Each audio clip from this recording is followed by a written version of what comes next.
In the wake of the Costa Concordia disaster and other major losses, how should the international group be preparing for the next reinsurance renewals? I think one of the things I feel at this stage, because we've had actually in recent years quite a number of losses, and also at the beginning of this year, of this calendar year, that's been hitting the first general excess loss layer of the international group. And there's been a couple of renewals with significant premium increases on that first layer. And of course, depending on what happens next this year, pricing on that layer could again be under threat. So I think one of the things that I'm sure the reinsurance subcommittee want to consider is maybe whether Hydra's time has come. Hydra, the segregated cell captive that the international group set up, was of course a very good idea, very well supported, but was hit by a couple of losses early in its life.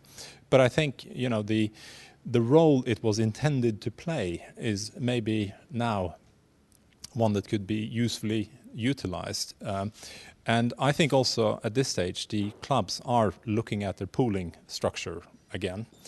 I think the international group in totality could take more risk.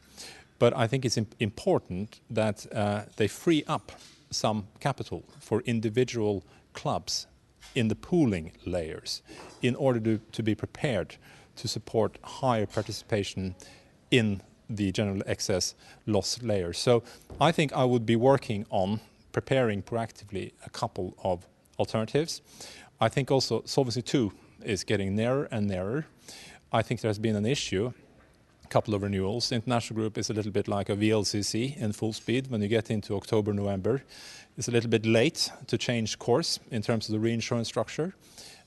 There is maybe a possibility that the programs could be renewed a little bit earlier, but it certainly requires a lot of proactive modeling, and it would maybe allow individual ship owner boards to provide more input throughout the process if it happened a bit earlier.